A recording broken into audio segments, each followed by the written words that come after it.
Okay, Marcus, I'm going to do it in front of you. Three, two, one. Good morning, good afternoon, whatever it is for you. I hope you're having a fantastic day. No music today, but we got Marcus. Marcus, how are you? What's up? Happy to be a part of the legendary Strong Opinion Sports intro, man.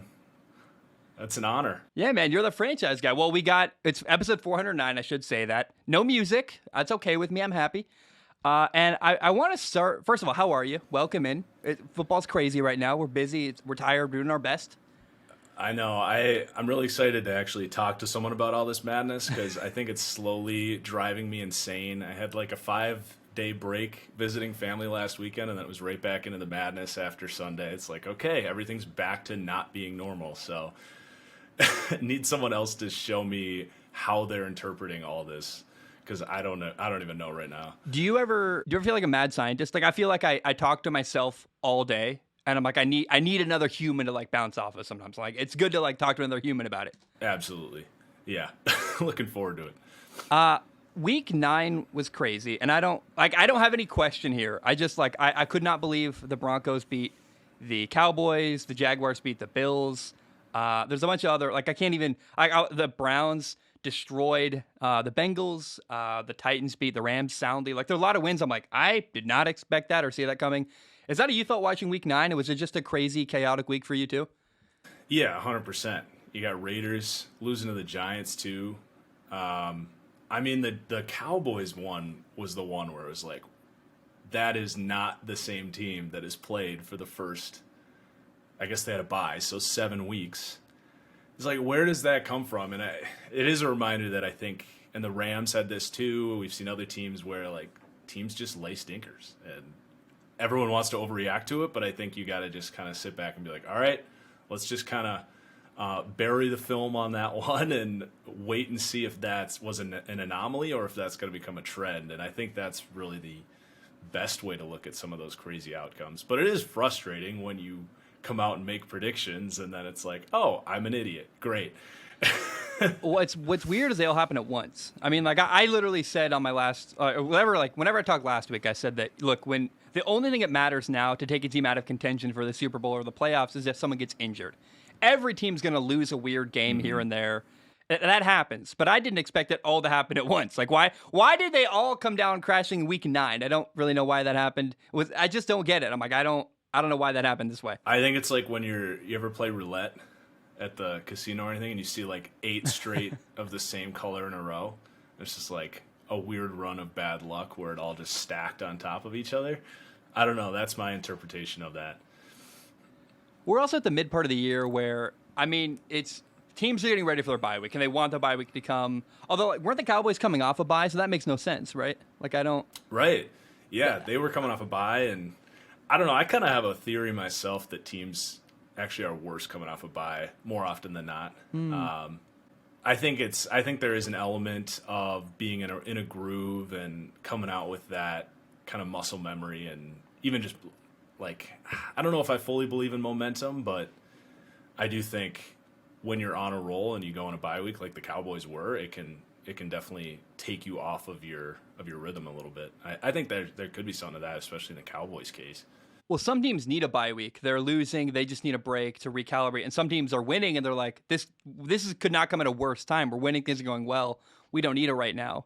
And I think there is something to that where there's always that debate at the end of the year when, like, do you rest your starters at the end, like the last game of the year going into the playoffs, or do you play them to keep the momentum going and risk injuries? I know, but I just couldn't believe 30-0. At 6 minutes left in the fourth quarter, the Broncos are beating the Cowboys. I'm like, I thought they're the one team that I thought as a Super Bowl contender that I'm like, what? Like the Bill, I guess the Bills is confusing too. I don't really know. The Bills, like the Rams didn't show up. It is, I feel like I'm regurgitating what we said, but I don't know. That's really all I have to say. It's just, I don't get what happened or why. I haven't watched the Bills-Jaguars game. Have you watched that at all? I did. I got through it last night. That was a really weird game. It felt like the Bills were moving the ball like whenever they wanted to, but they just kept either getting turnovers or penalties that kind of killed drives. So like looking back on that, like how did they only have 6 points? It was kind of one of those games where they just weren't executing the end of drives.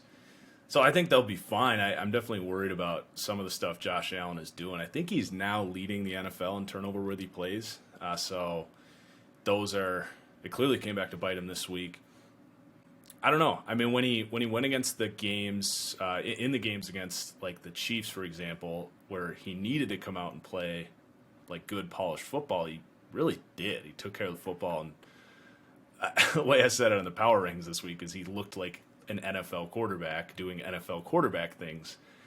But in some of these other games, like the Dolphins and now against the Jags, it does seem like there's a little bit of like taking the foot off the pedal a little bit, like acting like he can get away with stuff that maybe he wouldn't in a more important game. That's all theoretical, but it adds up a little bit. So I am interested to see if, like, when the Bills do eventually have another big game, which I think is a while because their schedule's a total joke, if he goes back to playing clean football. Yeah, what I saw, I flipped through the game.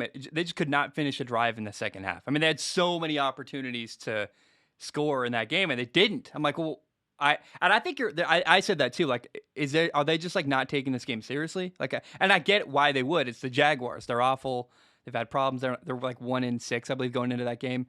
I get why you would take your foot off the gas, but that's really what it felt like to me, was they just didn't seem to take it seriously or something like that. Because you're right, he's played much better against better teams, and it seems like he's been more prepared, way more in other games. Yeah, I kind of buy it. We'll see.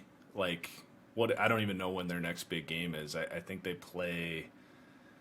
Oh boy, I don't know. They play the Patriots coming up at some point soon. Yep, that'll be a test. And that'll be. I know that they're both. Patriots are 5-4. The Bills are 5-3. That battle for their division is really, really interesting to me. And I wonder if the Patriots can insert themselves in and really like challenge the Bills.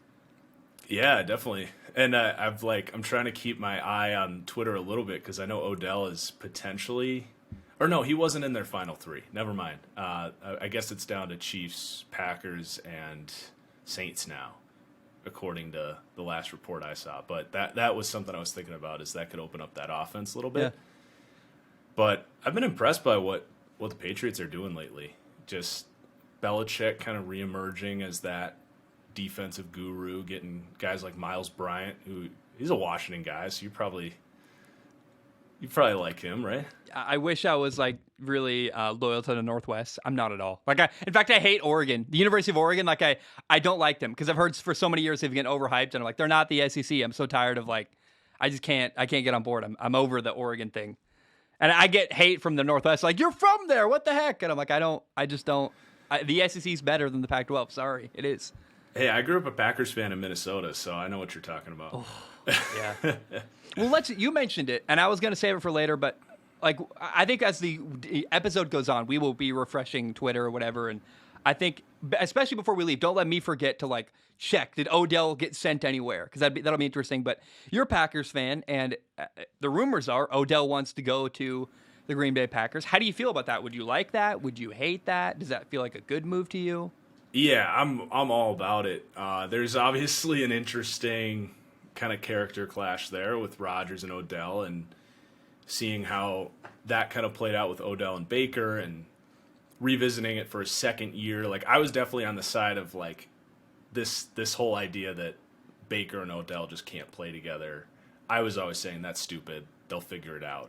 But there clearly, I think at this point, it's safe to say there was some kind of chemistry issue going on between quarterback and receiver. And people have always said Odell's got that diva mentality. So you pair him with a potential diva quarterback, or at least a loud quarterback. How does that? Well, here's what I would say. Like, I think Odell would submit to Aaron, though.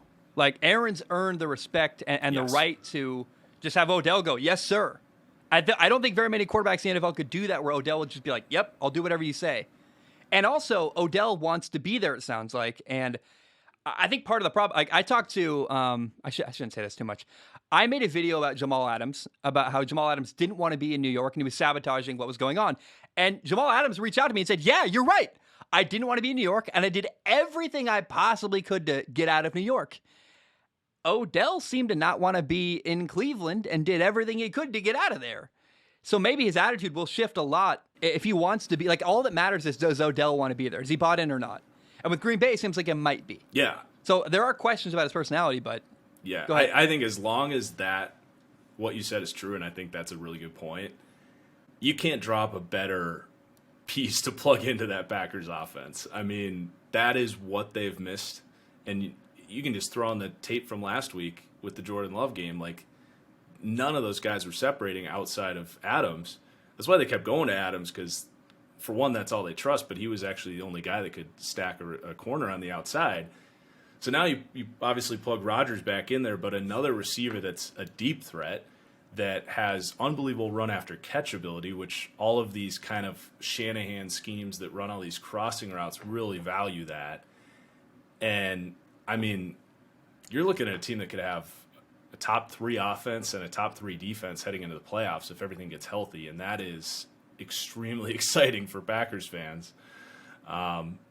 That said, I have a tweet that's been kind of recycled here from when they almost got Stephon Gilmore, and I was like, well, the Packers almost traded for Khalil Mack. They almost signed Allen Robinson. They almost traded for Stephon Gilmore. I was like, at some point, this front office has to, figure it out and get something done. And the Packers fan in me says it's not going to happen. He'll sign with the Saints or the Chiefs, and they're going to fall short, just as I think that front office tends to do more often than not. So definitely not getting my hopes up too much there, but I think as long as the chemistry side of things comes together, it would be an unbelievable pairing. It's Madden.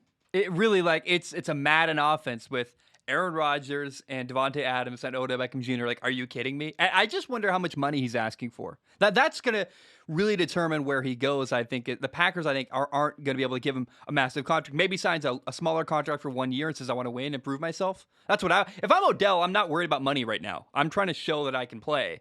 And where better to do that? Sorry, the Saints are not a good spot to show you can be a top receiver in the NFL. They might get, and they don't have money to spend either. So I think you go to the Packers and maybe sign a 1 year deal that's small, just to say, I'm going to earn a massive contract for next year and maybe win a Super Bowl. I mean, I don't know what he's thinking, but money plays a huge factor, right? Right. It's gotta. I mean, it's a long-term investment thing. I mean, his stock is down. No one claimed him because they didn't want to pay him $7 million. And, it's not like the 3 teams that he's reportedly down to, assuming that's true, none of those teams can give him a lot of money. I mean, the Saints, let's be honest, the salary cap doesn't exist for New Orleans anyway, but in theory, they're still backed up against trying to pay their all-pro left tackle, Teron Armstead, who's an upcoming free agent. In theory, they're not supposed to have any cap space, but it doesn't exist down there, so that might be a different conversation. But the Kansas City Chiefs are right there with the Packers as far as just, cap hell for the upcoming season. So it's not like either of those teams are giving them a lot of money now. I think for Odell, you go somewhere where you're going to hit free agency and, cash out and show at 29 years old you can still play. One last little interesting thing about this is Devontae Adams is also an impending free agent. So what if this, for the Packers, is actually an option to gain leverage against Devontae Adams as well?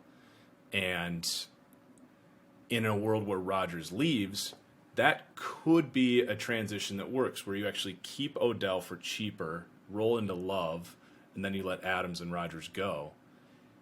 It gives them some more flexibility for the future as well. Not that I would do that, but The Packers have to make him, we've been waiting. You said, forever waiting and waiting and waiting. And this might be their last shot. Aaron might leave. Devontae Adams might leave. Odell might sign a 1 year contract. This might be your last shot for a while to make a long Super Bowl run. And I mean, I think New Orleans makes sense because he wants to go home, and he maybe wants to play with Patrick Mahomes. I don't. Kansas City doesn't really make sense. I get it, kind of, but not really. That feels like a take that you would say last year. I'll go to Kansas City last year. I don't know why you'd go this year. The Packers feel like a good fit for Odell, for him to prove himself.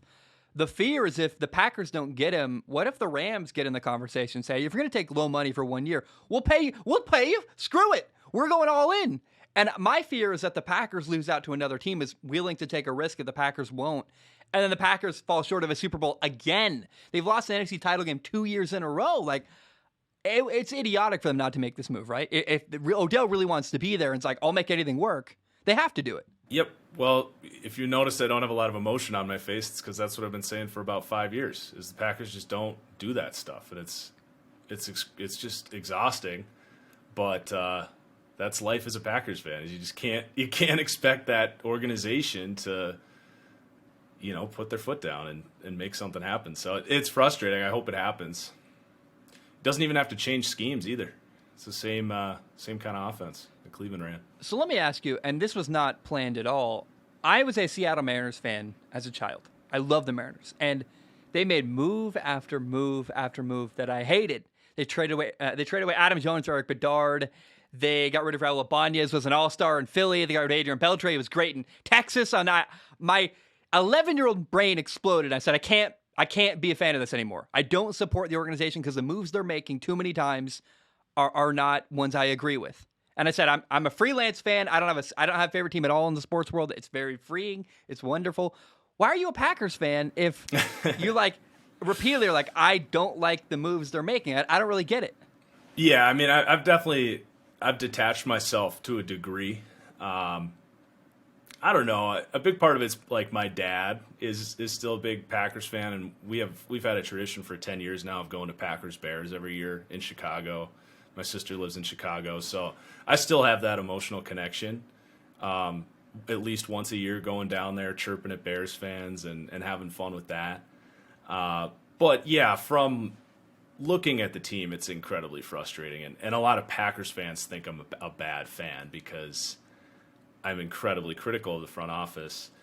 But at the same time, they do little stuff to wrap you back in. Like they do hit on superstars through the draft. They do have Aaron Rodgers. They do have a lot of wins and excitement. Well, maybe it's this simple, right? When they lose, you're sad, and when they win, you're happy. And maybe you can't control that. That actually, I don't know why that never made sense to me till this moment. But you may not agree with any moves they make. But when they win, you're like, hell yeah. And when they lose, you're depressed and upset. Is that accurate? I would push back on that a little bit, though, because I guess depends on your definition of winning. Like, they've been winning, and I've still been mad because they're not winning a Super Bowl, which they should be doing when Aaron Rodgers is your quarterback. Well, when they beat the Cardinals, though, you were happy, right? Yeah. And that's just like a guttural reaction. That's not a controlled response, right? Right. So right. That's why you're a fan. To me, I never, for some reason, my brain just can't compute. It's like I just don't get it. It's so hard for me, but I get it. And I'm like, oh, because I can never understand like these normal human emotions. I don't know. Can we talk about Jordan Love? Because he had his first ever start against Kansas City, and I don't know what you said. I don't know what other podcasters or ESPN or whatever said. I know what my comment said, which were like, he can't play quarterback. He's terrible. And I'm like, what? I think people were way too hard on him. What was your reaction as a Packers fan watching? He went like 19 for 34 with 100 and something yards, 1 touchdown, 1 pick. How did you feel watching the Packers Chiefs this weekend, especially about Jordan Love? So I really went into it knowing that there was going to be a side of me that was giving him every possible benefit of the doubt, to be completely honest, because I don't just have the fact that the Packers side of it, but Jordan Love was actually my QB2 in the 2020 draft. I was a huge fan of his game, so I was just excited to see that start to reveal itself a little bit. And I didn't have like crazy expectations. I think any quarterback that hasn't really gotten a chance to play with the first team, and that's not his team, right? Like, coming in, he is the backup quarterback. He's going to have to integrate himself into the way the team has constructed themselves for that season. It would apply to any backup. So I didn't think he was going to come out and just ball out. I did think he would look a little better than he did. But yeah, he was getting just shredded, like all over the place on the broadcast. Troy Aikman, you would think Jordan Love like did something to his mom or something, because he was just demolishing the guy. I don't know if he expected him to come out and play like Aaron Rodgers or what, but that I thought was ridiculous. So the worst one was Joe Buck. I'm like, you don't know anything. Shut up. Like, what are you talking about, Joe Buck? How has he been horrible? He's like 8 for 11 right now. What are you talking? I mean, my mind was blowing up watching Joe Buck criticize him. Like, you don't know anything, dude. Yeah. Shut up. So I went to Twitter and I was like, why is Aikman just like demolishing Love right now? And then Twitter was like, Jamarcus Russell would look better at quarterback right now. I'm like, all right, hold on. Like, what is going on here? I know he wasn't very liked coming out in the draft, so I don't know if that's like people rushing to confirm their draft takes or what. But I actually did a 30-minute film room on it because I wanted to just take a step back and look at what was actually happening here. And let's be honest, he was not good. Like, he didn't come out and win the game or look great. Like, and I never said that, but he wasn't, I wouldn't even describe him as bad either. I think he was very average in that game, which is totally fine for a backup quarterback. Like I said, like, he's not out there practicing with these guys. The chemistry was off all over the place, not just on back shoulders with Devontae Adams. There's a couple of plays that there are those little option routes on those stick concepts where the quarterback and the receiver have to decide if they're going to sit down or run the out route against his zone coverage. And he was 0 for 2 on those. One time he threw the sit-down route and the receiver broke out, and the other time they did the opposite. So clearly the chemistry was just all off, and that's just rookie quarterback stuff. I don't think that's anything against Love. And then you look at the fact that they blitzed the absolute crap out of him. Their right guard, who's a rookie fourth-round pick, Royce Newman, had one of the more atrocious starts you'll ever see, just abandoning constant pressure to Love. He did not have time, and once you load up the All-22, and if you want to check out the film room, you can, there's very minimal opportunities with him actually throwing to open receivers. When he is, they're either high-level reads or he's under pressure. So it was just, the way I described it was, he wasn't good, he wasn't bad, but it was an incredibly high difficulty outing for him, being his first start on the road. And then if you just watch the tape, like, it wasn't like he wasn't sitting there behind, Tampa Bay Bucks or anything where he's got great protection and these receivers screaming open and he can just sit in the pocket and, throw 10-yard slants all game. That was not the game. It was complete different game script for him. So I couldn't believe the just rush to just attack him. Completely unfair to him. Well, he's a backup quarterback. He looked like a backup. Yeah. Well, I think that if Aaron plays, they probably win, but it's still probably ugly. Like, he'd had to really have heavily relied on connecting with Devontae Adams against man-to-man coverage, and that's the only way they win that game against that defense. And there was a play that killed me. I'm sure you saw it, where they ran the slot fade, the interception, with the slant kind of rub concept, and he throws. I think he predetermined the fade. And the slant's wide open against a blitz. I'm like, what are you doing? Oh, that wasn't the interception. Yeah, that was the one to the right side. The interception was the left. I think he was throwing to Randall Cobb to the end zone. He got knocked down.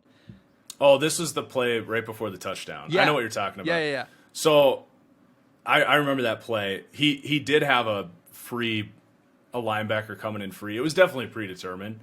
I actually criticized the route on Alan Lazard on that one because it was but he doesn't know that the blitzer is going to hit him in like less than a 2-second window. So that was the real criticism of Jordan Love, was he clearly had no idea what he was doing against the blitz. But that's the same to to Justin Fields, Zach Wilson. You load up any of those rookies in their first starts, like, that's what the NFL is doing right now, these young quarterbacks. Jalen Hurts, like, teams are just, we're going to fire 0 blitzes at you until you can find the open man quickly. And he couldn't. So he's got to learn how to do that. But that's no different than any other young quarterback. So I thought it was good film for him to see, because he'll see, oh my gosh, I got to get here. Like, he needs that. That's what happened. Like, it's kind of sad he can't play next week too, to like stack performances and go, man, I'll take what I learned last week and get better at it, hit some more of those shots underneath and take some stuff vertically and get better chemistry with Devontae Adams. By the way, Devontae Adams didn't practice until Friday. So, like, he hasn't had any time to build chemistry with Devontae Adams. Like, it was very clear. Yep, and Adams was, and even if you go back to when Love was getting first-team reps in the spring, when Rodgers was holding out, Adams was holding out with Rodgers for a large portion of that. So he literally has barely ever played with Devontae Adams in real first-team reps. So, yeah, I just think it's insane to be so critical of, like, again, you compared him to Justin Fields. We're patient. We give him time. And I don't know what, He's had a year, sure, but a year not playing under Aaron Rodgers, which, by the way, that's like in comedy when they say if a guy's killing it on stage, you don't want to be the next person up if you're still figuring out your material. It's very clear Jordan Love's still figuring out his material and not all there yet, and that's okay. Give him time. He's clearly talented. I thought his mannerisms, his mechanics, his footwork, he looks like Aaron Rodgers as far as like he's taken that part of his game and said, I'm going to copy all your mannerisms. Is that what you saw too? Yeah, and you've seen that just following other backups. Like even frickin' Tim Boyle, over a couple of years as he developed, he came in and like was like, oh man, his release, his footwork looks a lot like Aaron Rodgers. So that's their go-to coaching point with that staff is they spend so much time on that footwork. So yeah, I think that definitely will help his transition whenever it happens, and it'll be interesting. I do think Rodgers is slowly becoming happier in Green Bay and also gaining a little bit of leverage.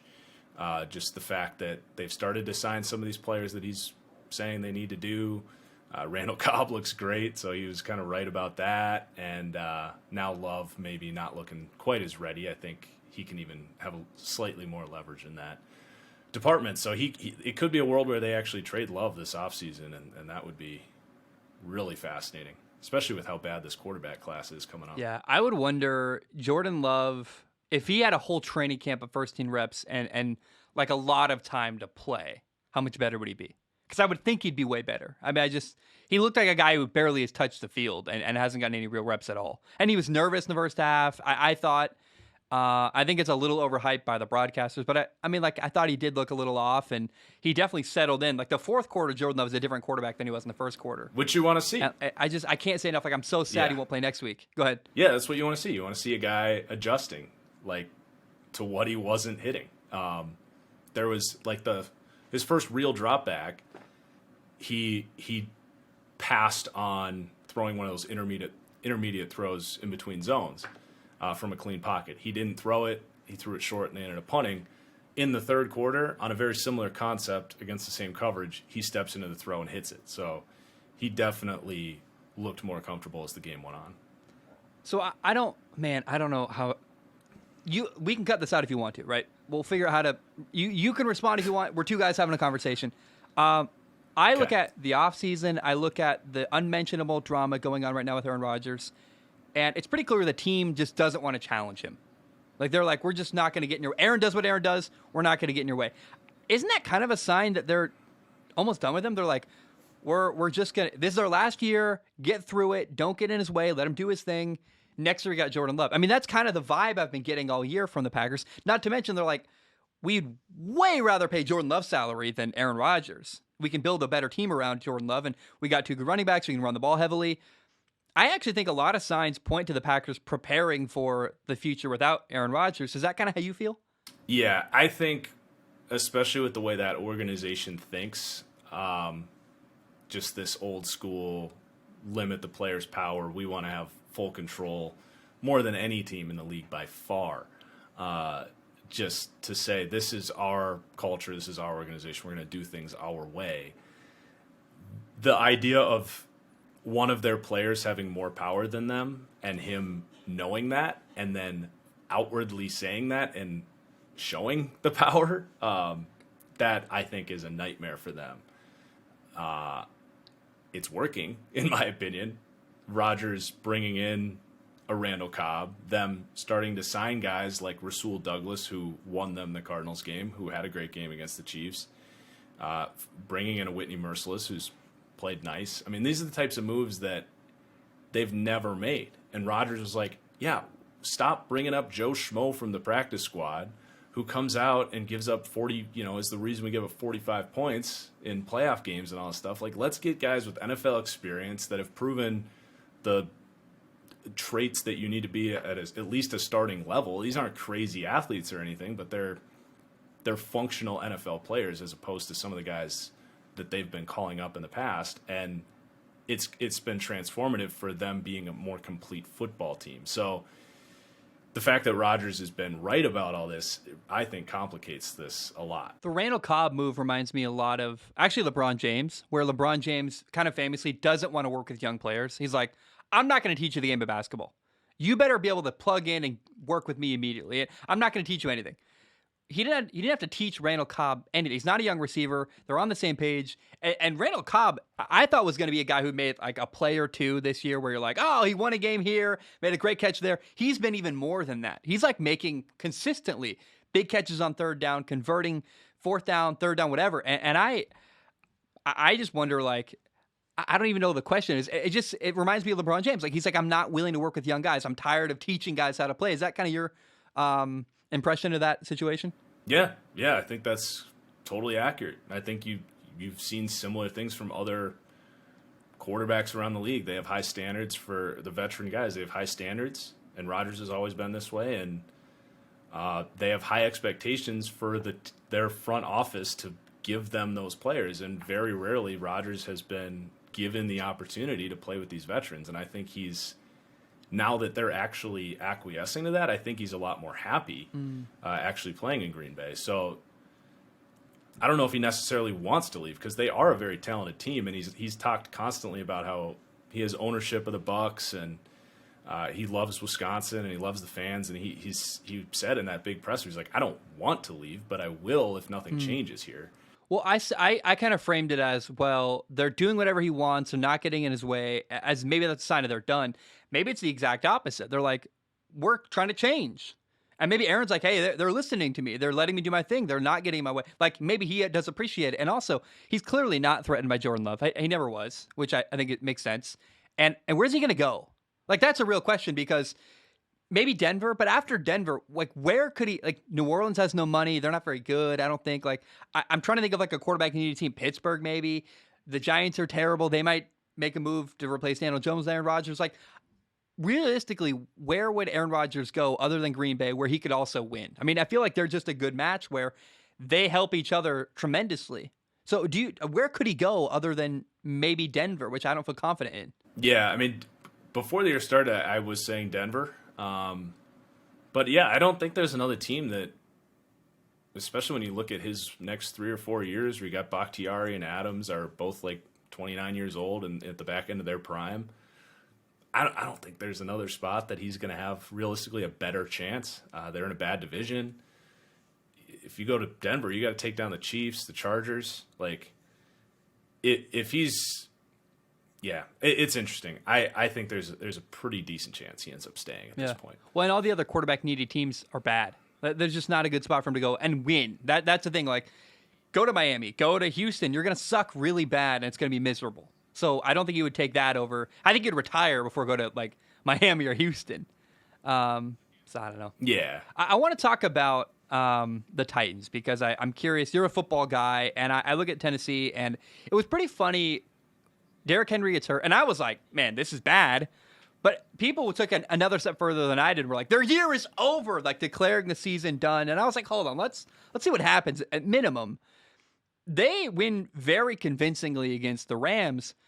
What's your take on Tennessee right now? Are they? I mean, I think they're 7-2. They are. They're top of the AFC right now.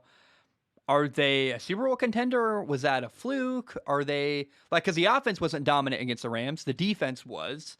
Is that sustainable? Like, what's your take on the Tennessee Titans right now? I'm glad you asked, because I wanted to know your stance on this too. Because I don't fully know what to do with them quite yet.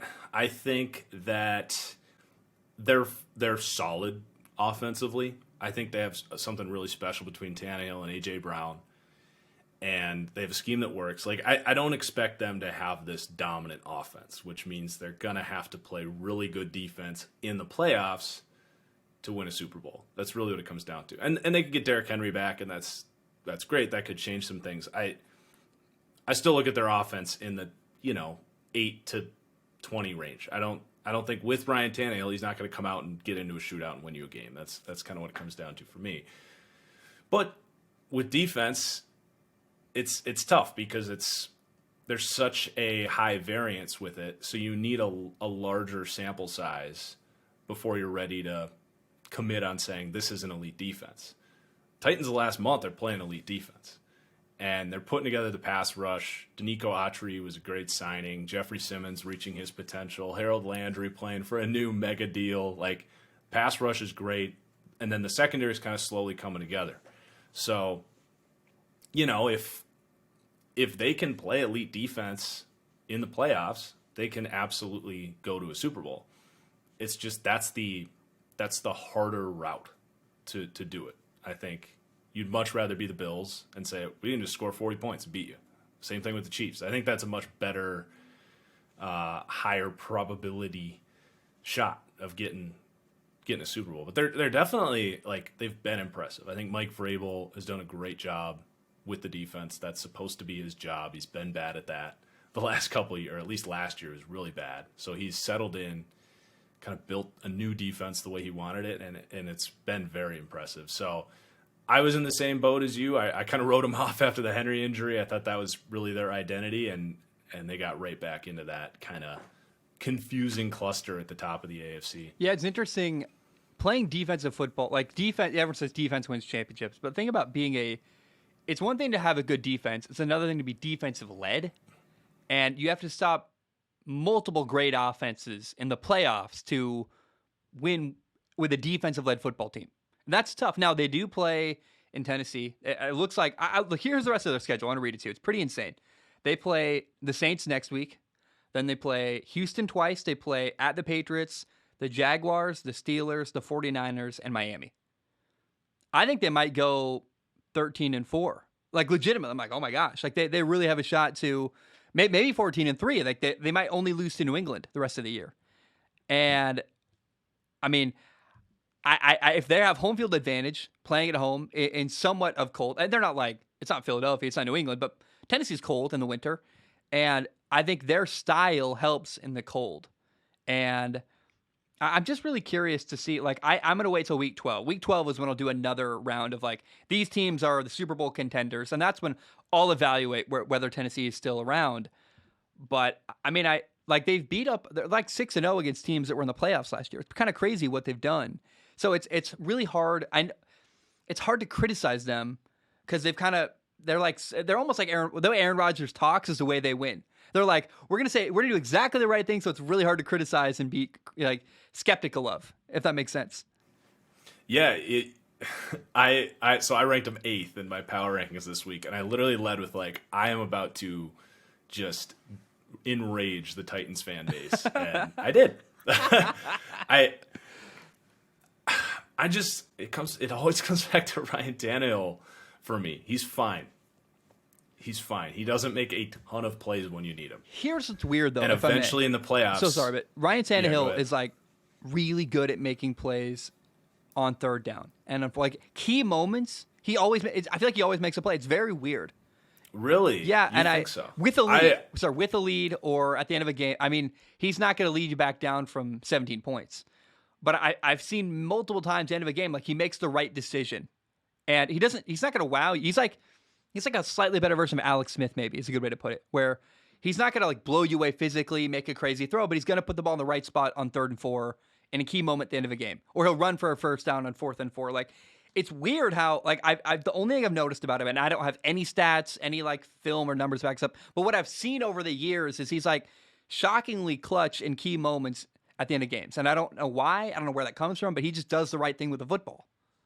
Yeah, his ability in rhythm and in structure is very impressive. Like, he can dissect a quick route combination, get the ball out on time with precision. And when the play is there and a lot of times it's kind of these out routes and good stuff, like good, well-placed, catchable balls to really good receivers like A.J. Brown and Corey Davis. And that can definitely work. But once the structure of the play isn't there, I am very nervous about what Ryan Tannehill is going to do. I think he doesn't use his feet enough when he is under pressure and when he needs to extend plays. He'll do it. He'll do it occasionally, but not enough.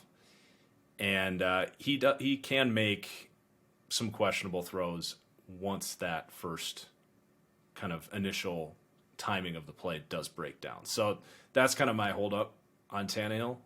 And playoff football, that's when you get more and more of those because defenses are playing their best ball at that point. Would you say he needs good play calling to help him out? Like, is he the kind of guy who he heavily relies on the call coming in being the right call? Yeah. Yeah, I think that's fair. But he's one of the better quarterbacks at making the most of the right call, I guess I would say. Yeah. Thursday Night Football, the Ravens play the Dolphins. This will be brief. It's a blowout, right? Ravens, Dolphins. You got Jacoby in there. Yeah. Should be a blowout. What's the spread? Like 10.5? I have no idea. I actually. So what's that mean? I'm like serious question. I don't gamble. I've never understood it. When a team is like minus 10 points, what does that mean? So let's play a hypothetical. If the Ravens were minus 10, does that mean like they're supposed to win by more than 10 or lose by more? Like, what does that mean? I don't know how that works. So it just means whatever it is, plus or minus, just add that to the final score. So if you're plus 10, if you lose the game by 9 points, you've covered the spread. Because in Vegas's eyes, you've won by 1 point. More than you should have. And then it works right. Yep. And if it's the other way. So if the Ravens are favored by 10 tonight, they have to win the game by more than 10 points to cover the spread. Yep. So, yeah, I think the Ravens should kill them. They've been kind of a second half team in a lot of these games. They have it in them to come out and just take them down from the start, but they have kind of leaned on Lamar a lot in the second half of these games to just kind of basically make stuff happen, and that could be problematic against an opportunistic Dolphins defense. But it's a pretty bad matchup for the Dolphins for sure. I want to ask you about Thursday Night Football because the Packers played the Cardinals on Thursday night. I think last week, 2 weeks ago, something like that. Yeah, and I remember just being like devastated because they didn't really have a full week to prepare. The Packers didn't have a bunch of their players. The Cardinals weren't at full strength. Like I actually kind of hate when good football teams match up on Thursday Night Football because it's not them at their best. And Thursday night for me feels like a great opportunity to highlight the Jaguars and the Bengals, like two teams that are not nationally relevant, that are not at the top of the standings. Like I like when you get two bad football teams actually on Thursday Night Football because it's an opportunity for us to give the spotlight to teams that wouldn't get it otherwise nationally. Do you agree? I love that. I love that take. That's spot on. Like 100%. Like there's so many teams and players that people aren't aware of. So to highlight them on Thursday Night Football without sacrificing those big matchups, I love that. Yeah. Yeah, I thought that Cardinals Packers should have got Sunday Night Football. I was like, what is this? I was so mad, and maybe they didn't expect Arizona to be good. Maybe they're looking at it like, I don't know. Maybe they're trying to give Amazon some help. I have no idea, but I hated seeing that. I was like, I just don't like this good matchup wasted on a Thursday night. I was so depressed when I saw that. Let's get into questions. I'll do my spiel in front of you.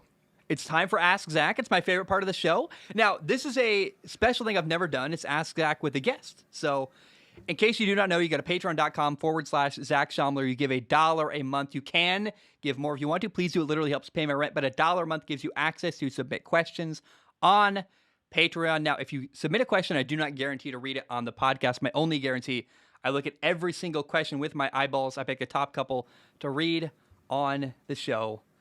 Question number 1 today. So first of all, how'd that go? Did you like that? Have you ever heard that before? Dude, super impressed. I have heard that before, but man, live, no hiccups or anything. It's almost like you've done it a couple times. Oh, dude, it's funny. I have a piece of paper here that I've actually had this for like a year and a half. Like it's my little script for that. And I've never used it. I always have it as like my comfort blanket in case I need it. I haven't even looked at it really in like a year, but I have it just in case I ever need it. And then I put it back under my little stand, and then it goes away until the next episode. And I pull it out. It's so funny. I have a little tangent here. Yeah. If you don't mind, you're just making me laugh because I don't know if people realize, like in our position, the hardest thing, and you can agree or disagree with this, the hardest thing for a content creator is intros and promotions.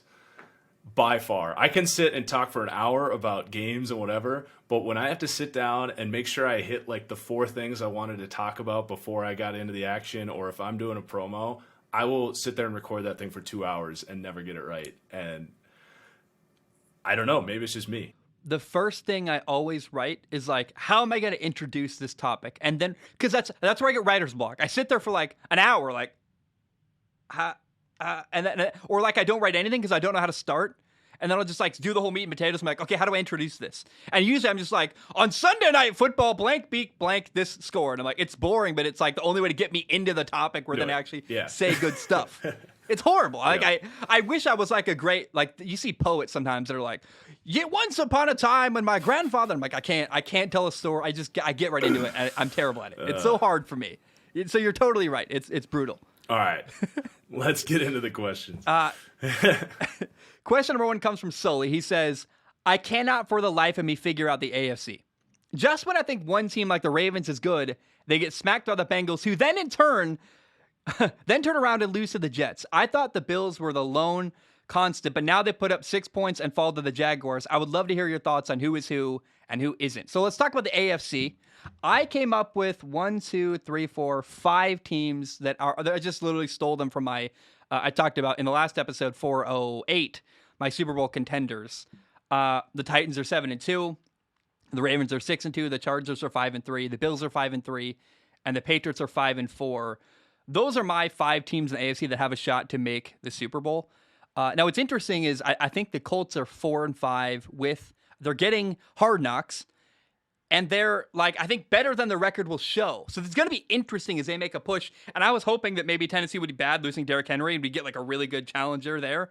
Maybe not. Maybe Tennessee's going to roll the rest of the year. But I'm really curious who you like or don't like in the AFC. And it's been insane. It's like so unpredictable. Who do you like in the AFC? Gosh. So the way I rank them would go Bills, Ravens, Titans, Chiefs, Chargers, Browns would be kind of the 6 that I could see them winning a Super Bowl, I guess. And then you got Steelers, Raiders, Bengals.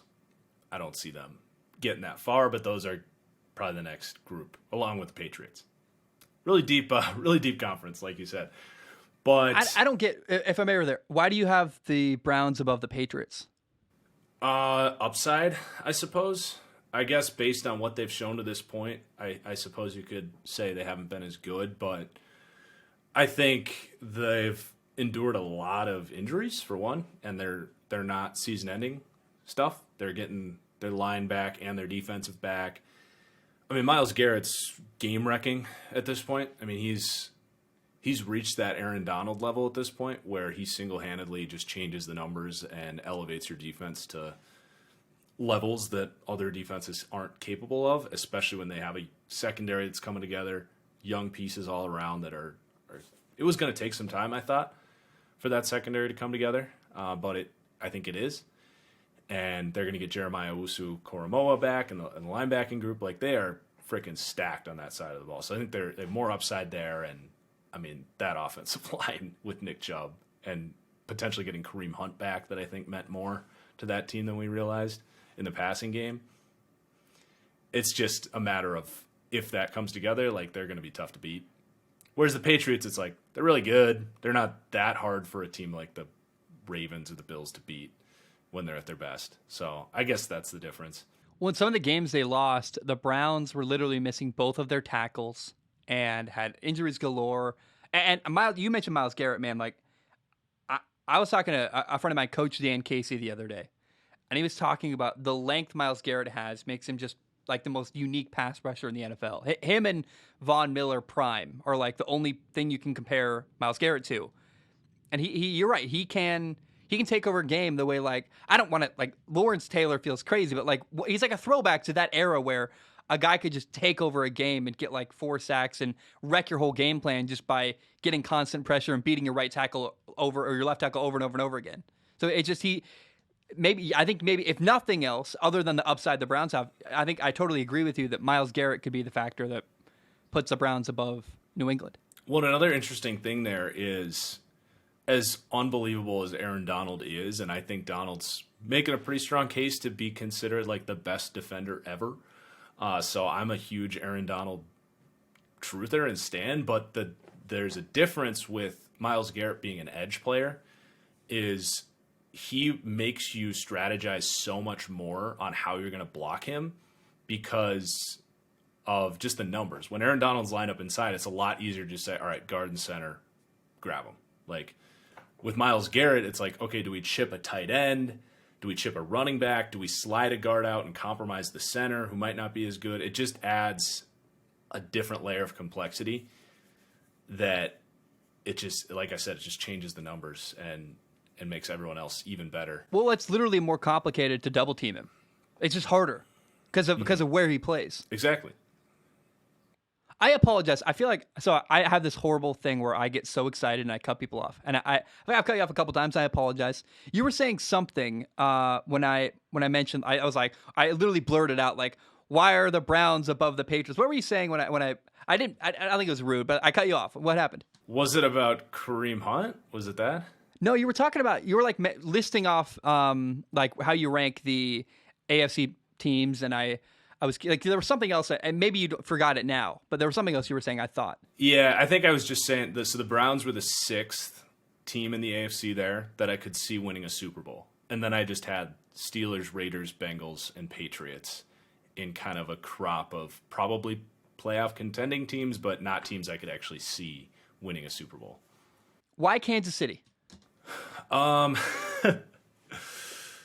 Maybe I just have too much faith in them to, figure it out is the easy way to word it, but I think it's all in their head right now. I think Tyreek Hill's still getting open. I think Patrick Mahomes still has the most talent. And, well, Josh Allen's more physically gifted quarterback, but they have the best playmaking duo between Kelsey and Tyreek Hill. And it's not like those guys aren't getting open. They're kind of broken right now. And I think defensively, some of their issues got overstated early on. Not that it's a good defense, it certainly isn't. But when you have a team that's turning the ball over 3 times, you have, at that point in the season, made a terrible decision to take your best defensive player and change his position to the point where he was almost a non-factor. They've got him back at defensive tackle now, and he's back to wrecking games, being Chris Jones. And they're getting healthier on the back end. I think they can resolve some of their issues where to the point where if they just click back in offensively, which I think is very possible, they're right back in the mix. They're not at the top like they've been for years, but if you're talking about can they beat the Bills, can they beat the Ravens, can they beat the Titans, I think so. Yes. So yeah, Patrick Mahomes is. I wrote them off, by the way. So do you know where I stand? I have to like at least mention that because otherwise I'll be like, you. So I did write him off, but I see a world where I'm wrong because what they're doing is fixable. Like Patrick Mahomes just simply isn't taking what the defense gives him. It's almost like he's bored or he's trying to make stuff that isn't there. He really reminds me of, you're a Packers fan, Brett Favre, actually. Where like the worse a team Brett Favre was on, the more he would force stuff into coverage and try to be the hero. And that doesn't really work. And Patrick Mahomes is having a hard time taking the easy play. And I get why their defense isn't as good. They're not the same team they were last year and have been. This is probably the worst Chiefs team he's been on his entire career. But if he can get back to being disciplined and finding, it's such a hard balance between like you have these incredible superpowers to throw the ball like no one else can, to make crazy plays and do stuff. How do you know when to use it and when not to? And he's still figuring out that balance. And that's like an impossible thing to actually define. And a lot of me says Andy Reid worked with Brett Favre. Just let him be the crazy talent he is and not get in his way. But you at some point have to say, dude, you got to stop throwing the ball into double and triple coverage. It's not working. And so he's still finding that balance between when to use his incredible talent and when to just take what the defense gives him, check it down, find a swing route outside. If he figures out that balance, we're all in trouble because he can't carry a team. I want to echo a point. I don't know if you listened to the PFF podcast with Sam Monson. So he made a point that I loved, and he said that if you are like a pocket quarterback and you're in a slump, it's so easy to say, okay, you have an extra hitch in your drop back. Oh, your left foot is pointing a little bit too far left, which is leading you to, overthrow some of these. Or you're passing on this read that's there. You got to take that next time. There's so much more structure to say this is specifically what you're doing and then fix it. With Mahomes, the way Sam Monson described it was, I have this unbelievable machine, but I don't understand it. It's broken. Someone please help. That's Patrick Mahomes right now. The machine is broken, and they don't know how it was built in the first place, because what he does is just non-conventional. And just like you said, like to this point, they've just let him go and just let him do his thing. But now it's like, what do we do? Because he actually needs some help. It's a huge task for Andy Reid. I think they're fit for the test. I think Mahomes has that like work ethic mentality where he's eventually gonna, settle in it to a certain degree. But there's obvious issues too. Like, I don't think you can say he's the best quarterback in the NFL at this point. No. Who is? That is the question. You first. I have no idea. I'm not answering that. Like, no way. Like, I know. So like a couple came to mind. I was like Josh Allen, but he had a bad game. Aaron Rodgers. I think probably Aaron Rodgers actually. Like as far as like, he's definitely the best thrower of the football. Like I think the game's ever seen. I'm working on a film analysis of Aaron Rodgers, and it's just mostly me like celebrating his highlights. Like I'm like as a former quarterback, that's amazing. And I don't even like. It's hard to break down. I've never done a quarterback film analysis on like I've done Tom Brady, but that's it. And my point with Tom Brady was showing like he's actually got gas in the tank after his final year with the Patriots, and I was right about that. Hell yeah. But other than that, I've never covered a guy like Aaron Rodgers, and it's kind of fun to just be like, look, he's amazing. So probably Aaron, which like it's funny like with all the politics stuff going on with him, it's like it's gonna be fun to like drop that and be like, I don't care about the vaccine, like he's great. Aaron, I feel weird saying Tom. Like, is Tom Brady? Like, I don't. He's in the conversation. When I did this 2 weeks ago, and I said I just put him in a tier, and I said if I had to do a number one, it would be Aaron Rodgers because he gives you the structure stuff that Tom Brady gives you, and then he still gives you wow plays too. Yeah, and I think he can move and do other stuff. I also think you see what the offense looked like now with him removed. It revealed a lot of the things he does that aren't appreciated. I've always said, yes, he has Devontae Adams, and yes, he has a run game, but his third receiver isn't Chris Godwin, and he doesn't have the offensive line that Tom Brady has.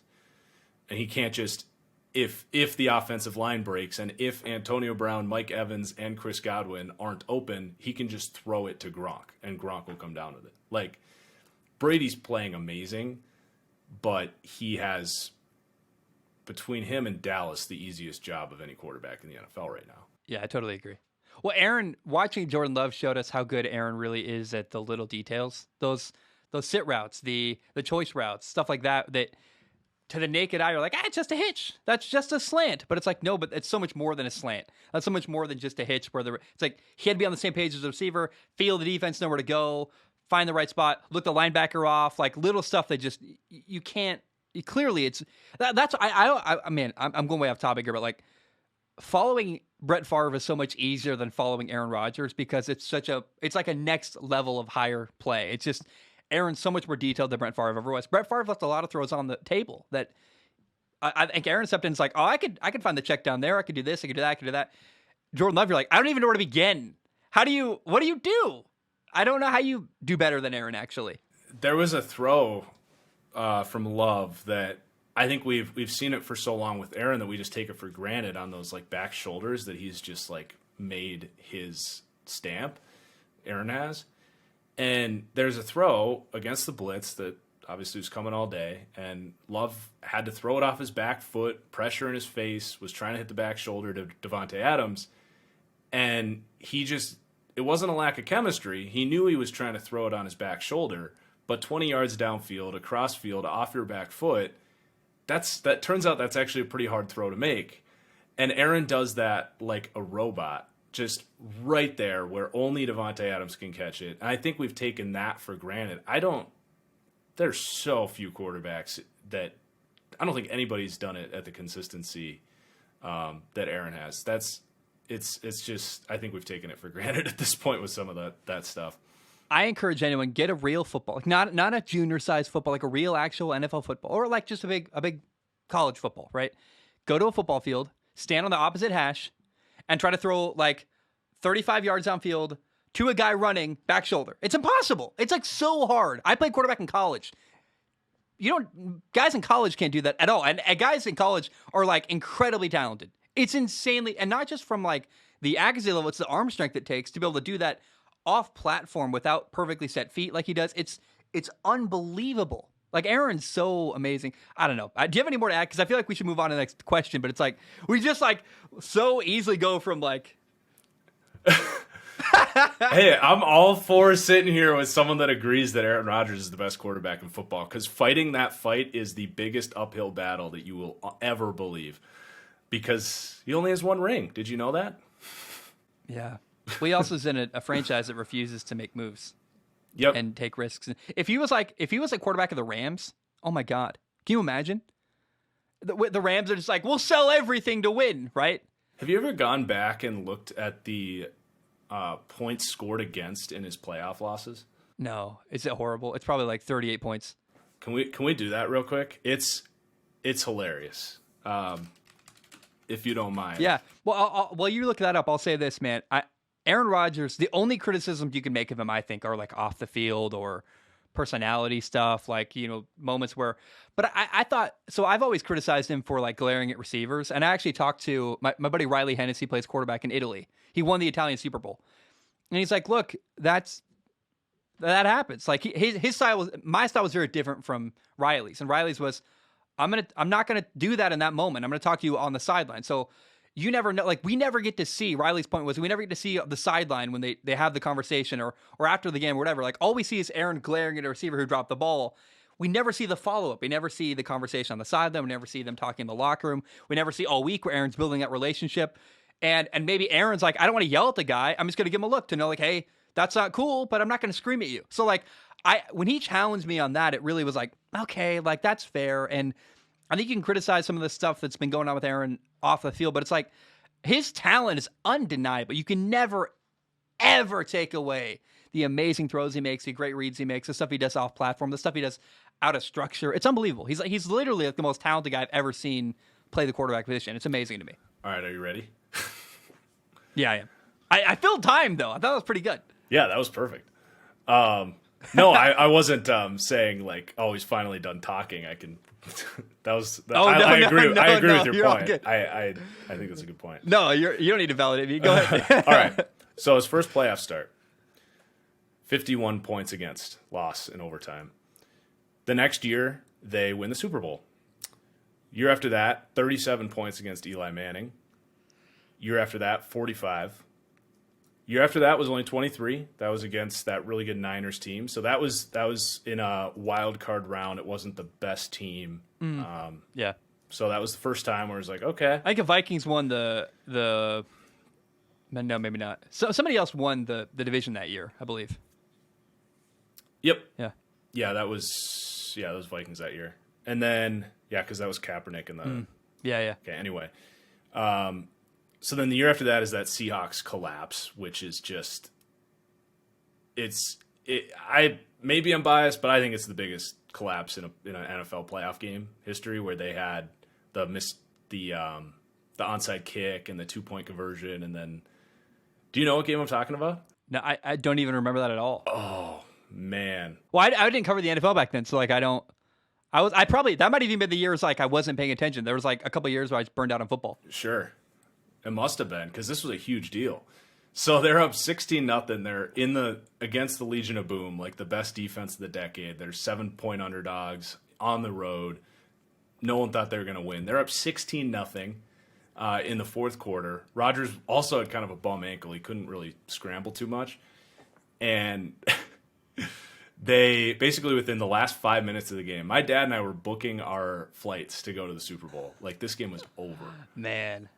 Defense was crushing Russ all day. And then within 5 minutes, they go 3-and-out on 2 drives where Mike McCarthy ran the ball 6 times. And then Russ leads 2 touchdown drives. And they needed to get the 2-point conversion. So they run the ball 3 times. Seahawks get the ball. Then they go for 2. Russ scrambles, throws all the way across the field. Clinton-Dix stares at a 2-point conversion that goes right in front of his face. So it's 16. It's 16-8 with like 2 minutes left. Onside kick.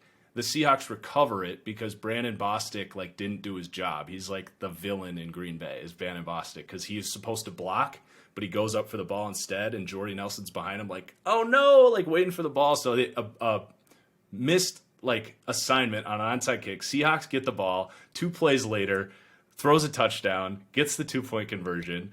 And then Rodgers, I'm missing something in there because the Packers were down by 3 actually after that. And Rodgers gets the ball with like 40 seconds, actually leads a drive to go get a field goal in that moment to send it into overtime. They lose the coin toss, and Rodgers never sees the football.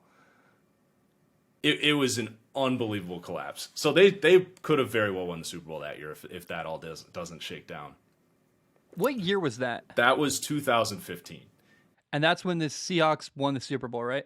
Patriots at the goal line, like interception, like the Marshawn Lynch. Did that Super Bowl end? Was that February 2016? That would have been 2015. February 20, or that would have been January 2015 when that game happened. Was that the year they killed the Broncos? I don't remember. I remember. So, story I'll tell you. I don't know why it interests me. I remember my brother died February 8, 2016. And like life was rough then. And I remember like I think the same year. I don't quote me on this, but I think I remember a Super Bowl happening right after that, or like right before that, or something like right around that time. And things were already really bad, and the Seahawks were involved. I remember I didn't care about the Seahawks Super Bowl when they beat Denver because it was like 48-3 or something. And then I remember I watched the Seahawks Patriots Super Bowl, and I was like asleep, didn't care. It's the first time in my life where I remember like I was out of football, I wasn't playing, I was depressed, I was having a hard time, and I remember watching this crazy catch along the sideline for Seattle. I'm like, what the heck? I remember that like ball like defied gravity, and they caught it on like the 3-yard line. And then they throw the ball on the goal line, and the Patriots win. And I just was like, why did I even watch this game? I hate this. I'm so upset. Like I just was okay, like, so that was that game. So you weren't in it at that point in time. So you just happened to miss like the year Rodgers got screwed. Yeah. Those are like the 2 years of football I haven't watched my entire lifetime. Was those 2 seasons, whatever those were. Yeah. It was a wild couple of games between that and that Patriots Super Bowl. So what else? What happened after? So the meltdown happens. Then the next year, what's the points against? Meltdown happens. The next year, the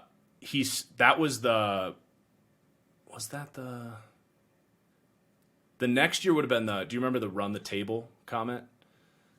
No. That would have been the same time in your life. So you probably, yeah. They started like 1-5, and Rodgers was like we're going to run the table. Nice. Like everyone was writing him off. It was like the Chiefs this year on steroids where like nothing was working, and Rodgers was like, we got this. We're fine. We're going to run the table. And he did. He went on one of the best quarterback runs you'll see. And then they get to the playoffs, but all of his receivers are out. So he's out there throwing to people named Jared Abbrederis and Jeff Janis in Arizona. You know, I got to say, if I'd followed football then, I probably would have liked Aaron Rodgers a lot more. Because now that I know that, I'm like, that's amazing. What the heck? I didn't know that. This is why I work in football. This run right here? I was like, that is unbelievable. Team's super injured, but gets into the playoffs, ends up beating Washington in the wild card round. Then they go to Arizona. And they're like 7.5-point underdogs, and game goes. That was one of his Hail Mary games, and the game went to overtime, and he never saw the football. So that's now 2 overtime losses where he loses the coin toss, defense gives up a walk-off touchdown. Twice in back-to-back years. So that sucks. The year after that, they lose, giving up 44 points. Oh. Then they go on that really rough stretch. Mike McCarthy gets fired. The roster's in shambles. They get LaFleur, go to the playoffs. They give up 37 points. And then last year they gave up 31. So his defense is either giving up... I heard 51 points at one point, by the way. That's insane. Yeah, 51 was his first playoff loss. Oh, my gosh. So his defense is either giving up 31 plus, he's losing the coin toss in overtime and not seeing the football twice, and then there's only one loss in there where 23 points. Even then, that's not like a lock. That's an average game of defense. It makes me have sympathy for Aaron. It's been brutal. So that's why when people bring up the rings, I'm like, so stupid. Yeah. I now have sympathy. I never would have thought I would have that much sympathy for Aaron, but that makes me feel for him. I want to ask you another question. It's from Brass Monkey. So between you and me, I some of these questions I picked because I don't know the answer. And I'm like, I have no idea. And I'm like, maybe Marcus will know. So you may not have an answer here, and that's fine. Feel free to be like, I don't know. It's a fun question, though. Okay. Brass Monkey says, hi, Zach. Would you rather have Derrick Henry now or prime Adrian Peterson, in quotes, assuming the offensive line is elite at run blocking? So prime AP or Derrick Henry now, of course, not injured. Wow. I don't know how you decide that. I have no idea. It's like, who's the best quarterback in the NFL? I don't know. It's interesting because neither are good at catching the ball. No. So you can't say, oh, I'd rather have AP because he was great catching the ball. Neither of them. They're both terrible at it. How about pass blocking? I don't remember AP being very good at it. I don't think he's not in there for a lot of those pass block situations. But That's true.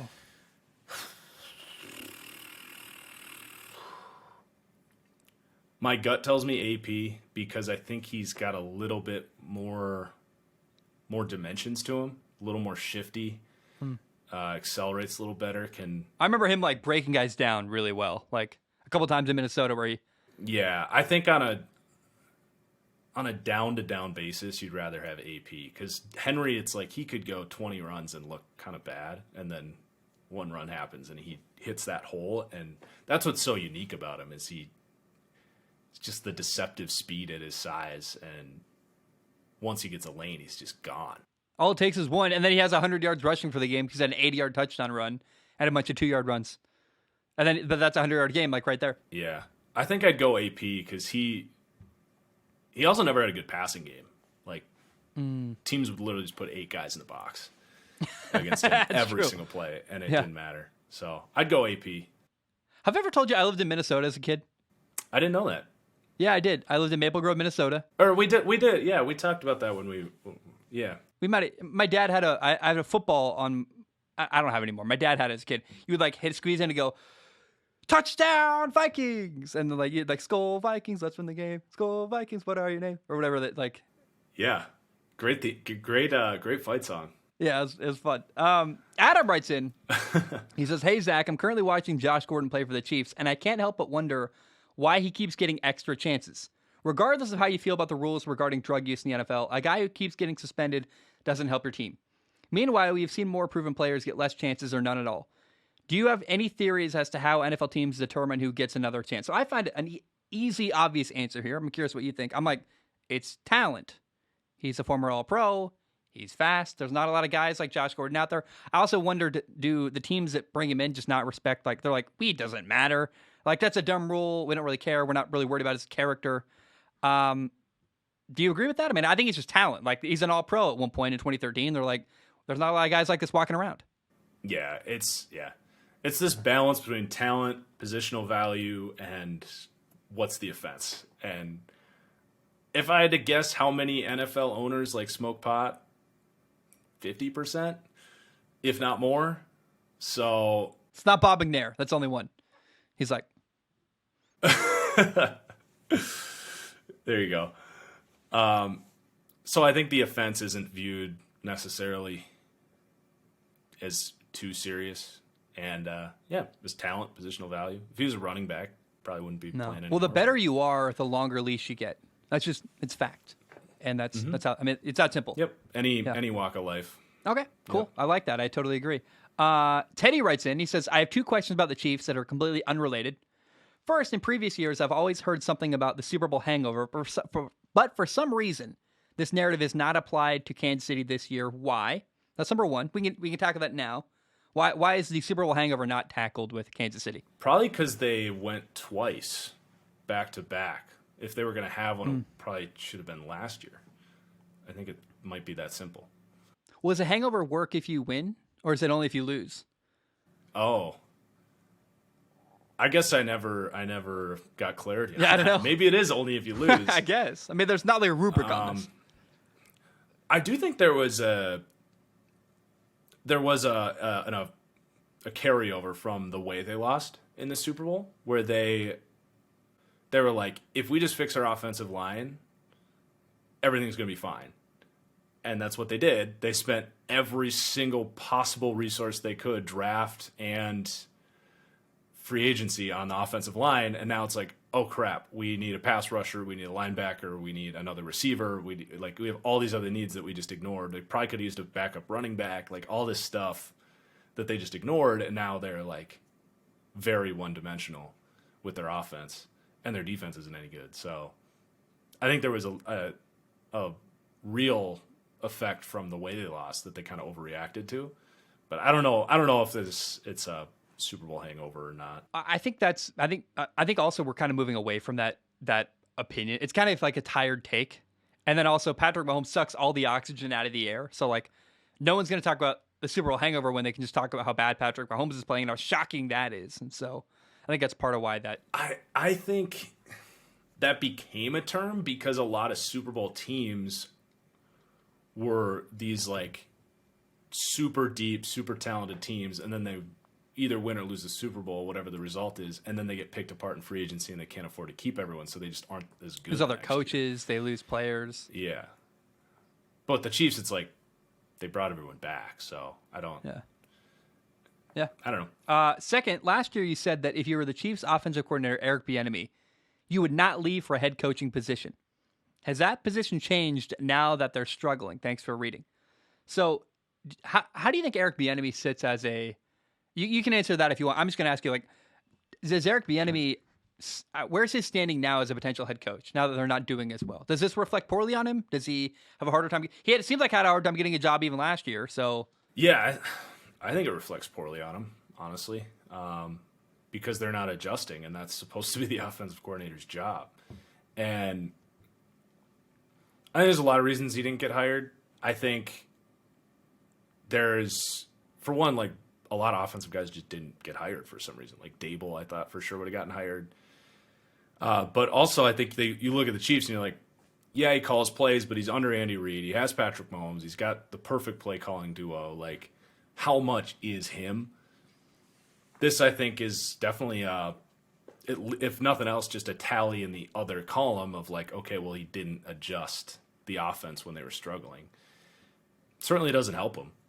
Yeah. Well, yeah, when you can say you're not going to get Patrick Mahomes wherever you go, regardless. Like, and when he was dominating the NFL, they're like, you can come here, but you're not going to have your superpower, your weapon that you had. And like, you go to Miami, you're like, sorry, Tua and Mahomes are not the same guy at all. So yeah, and that's just one of the three superpowers that he has. I mean, he has Tyreek Hill. That's, I mean, probably the easiest like offensive piece to scheme. It's just run this way and we'll use Mahomes to get him the ball. It's like it's a dream. And then you have Kelsey underneath that just, yeah, I don't know. Not to mention, as you said, working with Andy Reid, who has got a heavy hand on the offense. I mean, I think it's totally fair to be like, how much is he involved in?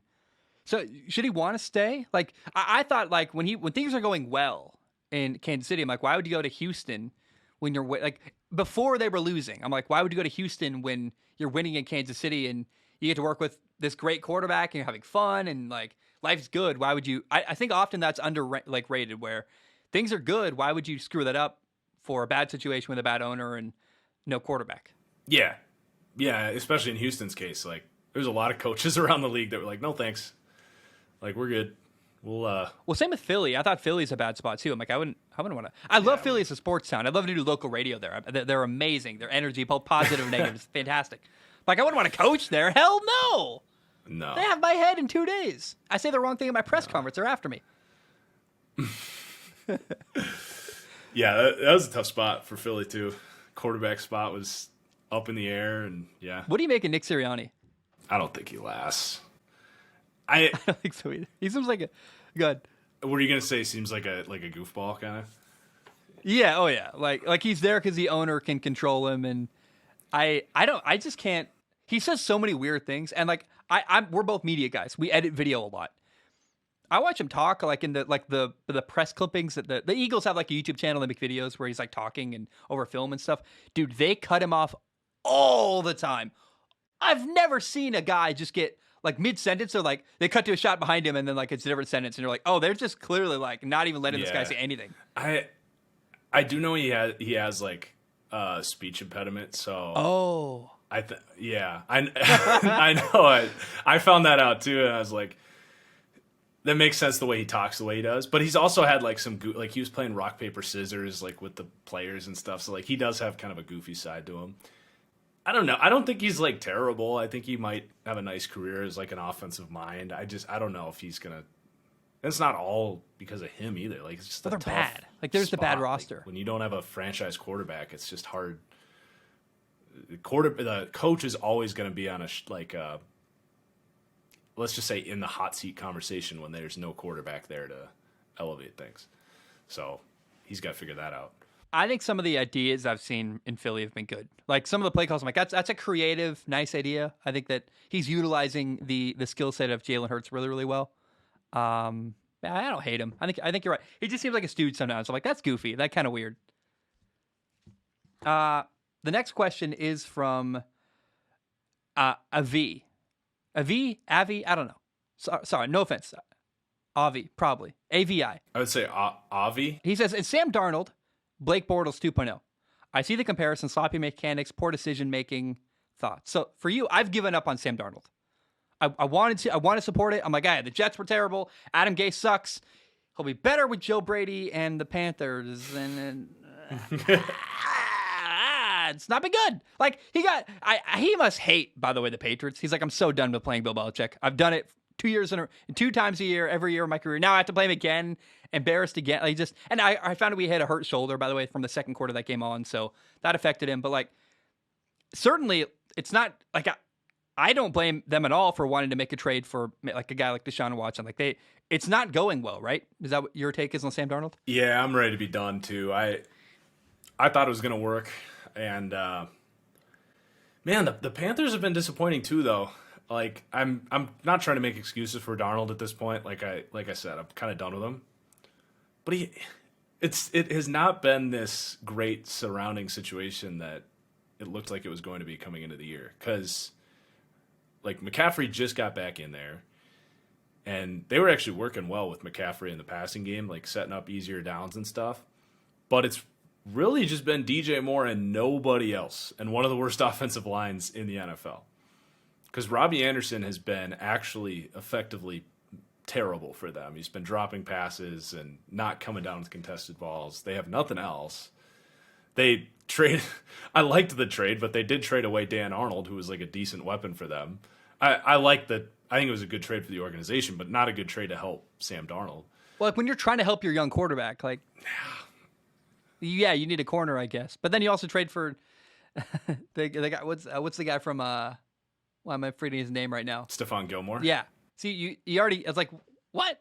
You just traded for a corner. Hey, you got another one who's more expensive. It's better, I guess, but. And they drafted a corner in the first round, and they have another corner on their roster. They have a guy who's good too. Who's the other guy? The other corner they have that's like 25 years old. It's Jackson. Yeah, Dante Jackson. Dante Jackson. He's an impending free agent too. Dude, I like him. You ever see his interviews? He's really like well spoken. Yeah, he's like seems like a good leader, like a guy I'd want to play with. I know that's really good to hear, because I think they had Hard Knocks, or it was All or Nothing. I don't know if you've watched the Amazon All or Nothing. I remember when he was a young player, he was like, the players didn't really like him at first because he was like kind of freelancing on defense, like not doing his assignment. And then when they were trying to coach him up, he was like being kind of, sassy with the coaches. So that's good to hear he's like matured, because he's incredibly talented. Well, I got some people there, and they say the way he welcomed CJ Henderson in was really impressive. And like that's cool. That like he showed his leadership skills. He's like 25 and was like showing off like how good of a mentor he can be to young guys. And I think if he leaves Carolina, which I wouldn't blame him, they seem like they're happy to replace him. Another team's going to get a quality guy who can start and contribute, not like at a Pro Bowl level, but like definitely at a level like he can compete and be very positive for your locker room, which it sounds like he wasn't a couple years ago. Yeah. Mm-hmm. Yeah, he's a really talented player. I like him a lot. He's super fast. He's like genuinely one of the fastest people in the NFL.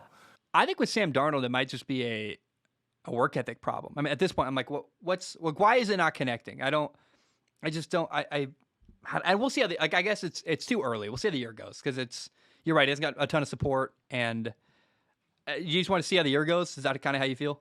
I mean, I've kind of, like you said, like I don't really believe in it at this point. I think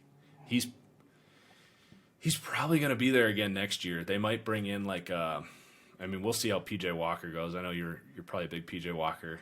We both love the XFL, so God, it was so fun. Yeah. It was so fun. Yeah. Well, who are they going to replace Sam Darnold with, by the way? Sam Darnold, like, the draft is terrible. Like, I think what you do is you sign like a Mariota or a Dalton or something like that and have him compete with Darnold next year. And then Darnold either shows up or he doesn't. And then I think Darnold, he's still young. He could enter like the backup stage of his career. And then maybe at 30 years old, he has a Ryan Fitzpatrick reemergence or something like that. But I feel like that's the stage we're at, where he's a fringe starter developmental piece. well, he's out of chances. Like, this is it for him. Is it him making boneheaded plays outside of the pocket? Like, what's your analysis of him just as why is he failing? I actually haven't done any all 22 on the Panthers yet off the top of my head. I think I've only done broadcast rewatching them. So I don't know if he's like passing up easy stuff, not playing in structure. I don't know if where I stand on that, but it is just the boneheaded mistakes. When he's running around, he can't eat a play. It seems like he's got that Carson Wentz syndrome. What's impressive about Mike White, the Jets, like, I don't know, like fourth year player, whatever he is, like Mike White, the guy who came out of nowhere, is he just he understands defenses at such a high level. Sam doesn't seem to have that. He just isn't processing at a high. I'm like, I don't know why this isn't clicking for you, but it's not. Yeah, that's why going to the bench. He's clearly going to be in the league for a while. You drafted that high. You're viewed that high coming out. You're going to get plenty of opportunities. So he needs to basically put himself in a spot where he is just trying to soak up as much knowledge as he can. And next time, this is all assuming he completely flames out in Carolina, but if he gets another opportunity, he does what Mike White did or Taylor Heineke and steps to the occasion and then builds off of that. But that's probably the future for him. Two more questions. They're about the same thing, so I'll read them back to back. I don't think he's Blake Bortles, though, by the way. Okay. No, Blake Bortles couldn't throw the football. I forgot about the original question. Yeah, that's fair. Blake Bortles couldn't throw. Yeah, he couldn't accurately throw a football. I would kill to interview Blake Bortles. I want it so badly to hear how he felt about his failure in the NFL. Yeah. I'd love to know. he just that was his problem. His mechanics and his accuracy was just so bad. And then he compounded that with bad mistakes too. But no, he didn't have the talent that Darnold has. Yeah. I don't think. Yeah, you're right. He's not Blake Bortles at all. And I don't think he's got sloppy mechanics. Like, it's not talent. It's not ability to throw the ball. It's bad decision making. It's the ball goes to the wrong spot. Usually the defense way too often. It's just like, don't throw the ball there. What are you doing, dog? Like, that's not open. So Dylan writes in. He says, "What is the deal with the NFL officiating? The refs have been so inconsistent with what they call or don't call in games across the entire league. What are your thoughts about this? How does it get fixed? Eye in the sky, possibly. Thanks for reading, Dylan." And then Connor writes in and says, "These taunting calls are so dumb. I honestly don't understand why they don't want players showing emotion. If Aaron Donald gets a sack, he should have every right to stand over that quarterback and flex his muscles. What scares me about it is the MLB. The MLB is the same way, and I don't want the NFL to be this way. Do these penalties and new rules make you a little anxious as well? The Bears could have beat the Steelers, but I won't get into it because I'm sure you will." So I hate taunting. Although, you want to hear my theory? You might have heard this or not. My theory on taunting is they saw what happened with Myles Garrett and Mason Rudolph and said, no way. We're not allowing guys to have, but a potentially racial slur was said, off the field problems. He said, she said, we're like, we don't want any of that. So guys can't talk to each other anymore. And then this pendulum swung not only a little bit, but then way too far where you can't even apparently look at the sideline, Cassius Marsh. I don't know what. It's insane. I hate it. It's ruining football, in my opinion. But I get why it happened. I just think it's gone way too far. Yeah, I guess I hadn't heard the connection to the Myles Garrett thing, but that would make so much sense. That's my theory. Yeah. Yeah. Especially with the way just optics are and the way the world is right now. I totally see how we got here, but there's got to be a better answer than impacting the outcome of games over it. There's got to be a different penalty that if you have to do that, which you don't have to do that, but if you have to, it's suspend them next week, or, well, that's extreme. Don't do that. But not a penalty where you're giving first downs to a team after they got a great defensive stop. Like, penalize the player off the field for doing something you don't want him to do, but don't change the impact of games. I don't get, like, the NFL has embraced celebrating. Like, you score a touchdown, you can do whatever you want. Defenses can't do that, apparently. Like, I think it's entertaining. Like, football at its core, the NFL it's entertainment. That's what it is. We watch because it's fun, it's interesting, we liked it. It's like a movie or a TV show. It's the best TV show on television. I want guys to dance and stuff. You get a sack, enjoy it that moment. I don't know why we like stifle that. It's very sad to me that like you can't. We're just not allowing guys to enjoy their little victories throughout a game. It's insane. What's weird to me is all these coaches like robotically defending it as if they're like being held at gunpoint. Like, there's no way Mike Tomlin actually agrees with this rule. You cannot convince me. Mike Tomlin's like the coolest coach in the league. But that goes back to Mason Rudolph, Myles Garrett. That was his player. Like, he's like, if anyone gets it, it's Mike Tomlin, who had to deal with answering that question for weeks. I guess. I really think that's it. I think that's why that rule happened. I think it's how we got here. It's So did you watch the Bears-Steelers game, though? Because I said that felt like a high school football game where, like, the refs were small-town refs from the hometown team. It felt like Friday Night Lights. I'm like, are they paid off? Do they owe the Mafia money? What's going on? Because I've never seen such a one-sided game. Like, Robert Quinn was offside, so there's a couple penalties that made sense, but, like, the no calls, the calls that were made that were tacky, that was insane, right? Was there 2 non-roughing calls on Fields? Yeah. He hit the head, got hit late. Yeah. The roughing calls are just as bad right now. There's been so many outcomes of games that are being changed by the subjective live subjective opinion of one person to say he put too much of his body weight on the quarterback. It's just ridiculous. And it's super frustrating. Or like there was one, I think it was Kyler Murray, where he literally didn't get touched. Yeah. The guy's in his lap, but like pulls up and doesn't touch him. And they're like, I'm like, how is that a penalty? In what world? And then no one in the media can say anything about it. Like ESPN doesn't dare call the NFL for its terrible flags. I mean, they do it a little bit, but they can't actually go in or like theorize. Like I've never ever bought into like games are rigged, but now I'm kind of like, do they want closer games? Like what's happening here? Do they want fun finishes? Like it feels like there's something because it's so subjective and the flags being thrown are so bad. Yeah. I just think I do think it's really hard on the refs. Like it's not, I don't necessarily think they're like doing it. I've never been a believer that like certain refs will throw a flag more for one team than another. I just think it is very difficult, and the things that they're asking them to do is very hard. I have a solution for this, by the way. You give the refs a third colored flag where they can throw it and say, I want to personally go and rewatch this play.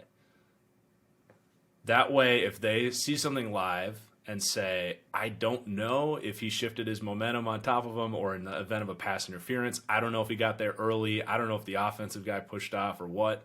I just want to take a quick look at this replay. Give me 10 seconds to just see a quick replay, and then I'll make a decision. I actually think that'd be very helpful. I think it's even simpler. Well, I think just allow flags to be reviewed. Like, remember the XFL, how good they had the eye in the sky? New York would be like, hey, we're going to override that because that's wrong. Because I don't really care how you get there. I just want the right call made. No one cares about technicality. I don't care about challenges. None of that. You just can't have egregious bad calls ruining games. And if everyone on TV can see that's not a penalty, why can't New York just be like, that's not a penalty, override? It's that simple. Yeah. Yeah, the only reason I didn't say that is because they tried that and then they butchered it. So I just assumed that was off the table. But yeah, like... The XFL nailed it, though, didn't they? Yeah, with the transparency. It's like, Because it was so inconsistent with the NFL when they did it. The coaches had no idea, like, what they could challenge for pass interference. Because something that was called the week before, it would be an identical play, and they'd say, no, that's not pass interference. And the coach is like, what the hell? Why did I challenge it? Like, there's no consistency with how it was being reviewed. So then they just stopped. pass interference is the wrong thing to challenge too. Like that's because that's so close, and unless it's egregious, you can't say yes or no. I just think you should have like. I don't think it needs to be like a coach challenging it. It just needs to be New York being like, "Hey, we're watching this national televised game. That's roughing the passer. Sorry, from New York, we just told you that's a flag." Like they could do that if they wanted to. Just have someone monitoring, like literally watch on TV and be like, "That's a flag." Like it's not that hard, and we don't do it. I'm like, I just it's broken. But the NFL's making money, so what do they care? I guess, right? Right. Do you have anything else you want to talk about? I was curious where you stand on Dak Prescott. Like you mentioned it earlier, he's got a great, easier job than ever before. He got a ton of weapons. I also think he's just been better. Like they're like straight up third downs were always a problem. Where I'm like he just wasn't as sharp. And I really think that so there's great power in watching another person run your offense. Like the notes you take, the different perspective where you're watching like when you see Andy Dalton running the same offense you used to run and being like, oh, I should do if only Andy did this or only Andy did that. And I really think watching really helped him get better at the little details because he got a different perspective. Like he's never actually been able to sit and learn. Like never really happened to him. And because he got thrown in immediately as a rookie. He's like watching film is one thing, but watching another person and getting another idea, I think it really helped him. Honestly, I think sitting out for a year injured might have been one of the best things that could have ever happened to Dak. And yeah, he's got more help than ever before, but he's also just better at little details like third down and more accurate downfield. And I also love, like, I think you've probably seen, he built like a football field at his house. And you and I both work from home. Like, you know how much easier it is to like do work every day when you get up and your office is right there. And it's hard to ignore. Driving to an office or driving to a football field is different than you get up and you do footwork drills. That's how it is. And I just think he's incredibly committed. He made a big step forward. And I think having the year off, whatever you want to call it, injured, helped him. Yeah. Yeah, I think that's really well said. It's interesting because I'm always slower to like react to pretty much anything in the NFL to like jump to these big gaping conclusions. So like coming into the year, I was like, I don't know if I'd pay him $40 million. Like he's really good. He's kind of in that Kirk Cousins status of like, you don't want to lose him, but maybe it's best for you if you do long term. Like, I don't know. I was kind of more in that department than anything. But then he comes out and I think you're right. I think he looks way more sharp. I think he's like doing more stuff out of structure, making more plays for his team. Now he does have a ton of help, but I've been like deemed a Dak hater because I didn't come out after 4 weeks and say he's a top 5 quarterback, which I still don't believe that. But if you don't say Dak's top 5 now, Cowboys fans will come at you. Yeah, I mean, I remember there was a moment where I was like, all the quarterbacks that would take over Derek Carr. I made that video or that topic, and I didn't say Derek Carr, or I didn't say Dak. I didn't say I would take Dak over Derek Carr. I said they're tied right now because I just wasn't ready to commit to that. And the more I've seen, I'm like, yeah, I'd take Dak over Derek. I just think that. Yeah. But I'm with you. I try to be like a glacial moving opinionator. Like I'm opinionator. Is that opinion maker? A question? I don't know. An opinionist. Ooh, wow. There you go. There's a word. Yeah, opinionist. No, I'm like, look, I'm not going to rush to a conclusion. I think it's right. But I think that after 9 weeks of football, you're like, Dak's fantastic. And I think he's better than he's ever been in his career. And I would have never, I was so against paying him. No way. Don't pay him the money. Don't pay the money. You're going to cripple your franchise. No way, no way, no way. And I'm like, I get it. He's worth every penny, but he wasn't. Now he's earned it. That makes sense. Like he wasn't worth every penny last year or 2 years ago. But he's earned it because he's better this year. Yeah, I think you and I are on the same page with Dak then. How about Kirk? Does he? So I think his contract hurts him, but so Mike Zimmer is probably out. I think they're just.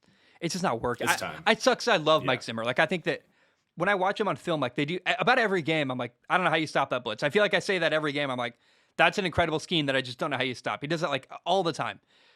But it's not working. They're not winning. And what's even weirder, though, is that they brought in Kirk Cousins. They gave him a massive contract, $88 million guaranteed 3-year contract. And I think the expectation was Kirk was going to elevate them to put them in a Super Bowl conversation. It hasn't happened at all. And Kirk was good to start the year. I think he's really bad in primetime games. I think it's a lot of him in his head getting stressed out. And I just overthinking stuff, and I don't. Some people just don't handle pressure well, and that's a real thing, and I think he doesn't. Do you think they keep him next year? Do they have to with his contract? Like, what's your stance on Kirk Cousins right now? Yeah, I think he's played well enough that he's not going anywhere. I think his contract's like all guaranteed, so they have nothing to gain by putting him in there. I jumped the gun there because I was thinking about Kellen Mond, which is like the next. And I know you're a big Kellen Mond guy. Talking to some of the local guys here, I think he's a long way away, but we'll see on Kellen Mond. I don't think Kellen Mond's like nearly in a place where you're like, okay, Kirk's gone, Kellen Mond's starting next year. Let's see what we have. I think then maybe a year from now you get to that point, but for me, Kirk he'll be there next year because of the contract. Zimmer, someone's going to be very lucky to get him as a defensive coordinator, but I do think his time in Minnesota it's up. The game's kind of passed him by with his mentality because he wants to run the ball, he wants to play defense, and he can't really do that anymore. Do you think he can be a coordinator? Like, I think when you have I could never go work for somebody else. I like my show. I do it my way. I say whatever I want. I wear dumb shirts. I don't give I don't give a flying fuck. I said it. Hey, I cussed. Woohoo! I don't care, and I can't imagine relinquishing control to someone else. And how does Mike Zimmer go from a head coach to taking orders from a probably young offensive coordinator? That's a good point. I think that he would have to surrender, obviously, the control of the team. So that'd be tough, and maybe he just retires. But I look at like Dan Quinn in Dallas, where like that is his defense. He has full control, full autonomy over everything. He voiced what players he wanted. They delivered. They got him the players he wanted. He wanted Keanu Neal and Micah Parsons and stuff. If he could get a situation like that where he's kind of under a CEO type of head coach where he has his defense and it's his, I think I would assume he'd be fine with that. But he also wouldn't want an offensive coordinator like telling him, or an offensive head coach telling him, you got to blitz here, you can't have this player and all this stuff. Where could he go? Because I think he might do it for the love of the game. Like, he just doesn't want to be out of football. If he is like, look, I can't be a head coach. I'm deeply sad about it, but I still want to call. I love coverages. I love calling defenses. Maybe it's even a relief to not have to worry about the other crap and just be able to do defense. Like, maybe, like you said, I mean, just to be able to be like, I do defense. That's my thing. Where will he go? I got an answer for you. How about the 49ers? Yeah. Oh, yeah. That makes a lot of sense. That'd be pretty sweet. What about the Bears? That'd be pretty sweet. I mean, that's Sean Desai. I don't know why they would, but depends. Yeah, depends. Like, if they went with like Dable and then it'd be the Bears' defensive mind and let Dable take the offense and play the Vikings twice a year. Yep, that'd be a great spot. I think that actually, so him with the 49ers would probably save Kyle Shanahan's career. Straight up, like, yeah. I mean, he could have an amazing back end of his career, dude. They both would benefit. I was sad they lost Saleh because I think Saleh was a great coordinator. Yeah. Their defense has fallen apart this year.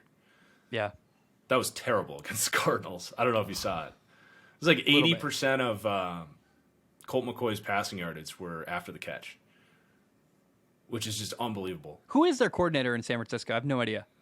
It's D'Amico Ryans, the old linebacker. It ain't working. No. No.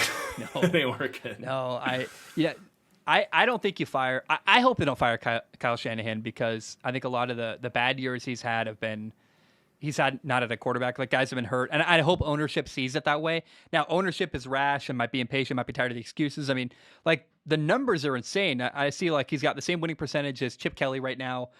He's actually got a worse record as a head coach than Matt Nagy. And you're like, so, and he's only at 5 years. He's got one winning season. Now, they went to a Super Bowl that year. But it is getting harder and harder. Like, if you're building an argument, football-wise is one thing. We can watch film and go, I like what he's doing.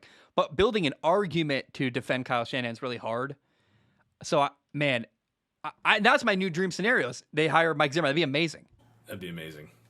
Yeah. My one thing with Shanahan is what is he doing that these guys keep getting hurt? Like, and I think there's actually an answer to that. Like, I actually saw Deebo Samuel, like, on the sideline, instead of just stepping out of bounds, like, flat-footed, he buried his head and tried to truck the defensive back.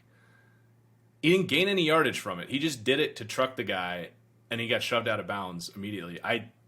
I think he has an overemphasis on, like, run after the catch and physicality that is leading to a lot of injuries, and it probably shows up in practice. And you do see, like, the Rams and some of these more modern thinking teams, like, they have a very conscious effort to not take unnecessary hits, and the Rams are the healthiest team in the league. So that would be one thing with Shannon. It's like, you've got to get this team to stay healthy because it is officially a problem. Like, this isn't 3 straight years where the team has just been decimated.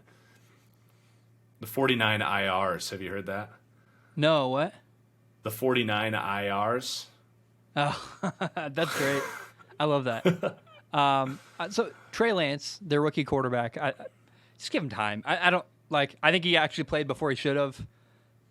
You definitely didn't draft Trey Lance because he was ready for the NFL. You drafted Trey Lance because someday, when his talent pans out, it'll be great. I think he's fine. Yeah. Do you kind of agree that Trey Lance is fine? All right, that's where I'm at. I think you just let him sit the rest of the year, and it's not like he's going to step in and you're going to win a Super Bowl. Yeah. So, yeah, give him time. Yeah. Such a raw situation too, because he only played 1 year. He's super young, but he's so talented, low man. level Like, competition. I don't love his mechanics, but I mean, I don't love Matt Corral's either. Matt Corral's super accurate, so I'm like, well, who cares? Like, I don't know. That's probably a big part of why he's not in, because Jimmy's got these like super quick releases, and they love all these random screens and stuff that they run, and I think that that Shanahan really wants Lance to actually have like a quick release for those things. So hopefully he can speed up that release and get in there. My laptop's like dying. I don't know why. It's like plugged in. And then, here, let me try this. A little fun for the viewers behind the scenes. You have anything else you want to talk about? No, I think I love all the quarterback talk. That was fun. Well, we should go because I have 4% on my laptop and it's not charging. I have no idea why. I've done everything I can, and it's like refusing to charge, which is fun. So, guys, I think that's our out. Let me see. Hold that thought. Hey! Oh, okay. Now we can end. Guys, I love you. I appreciate you. Hope you have a great day. Thank you so much for tuning in. Marcus, holy hell, that was so much fun. I just thank you for coming on. You out of your free time. It's just fun to talk football with another human being. Yeah. I love it so much. I really enjoyed it, man. We'll have to have you back on the other end soon. Yeah, have me on. We can do this now. It'd be great. It'd be really fun. And I got time. Absolutely. I'm like doing way better now. I was dying when the year started. You probably were too, but I've hit a rhythm now. I'm like, okay, I got free time. It's fun. Yeah, same here. Cool, man. All right. We'll do it soon. Well, I love you. Bam, we are done.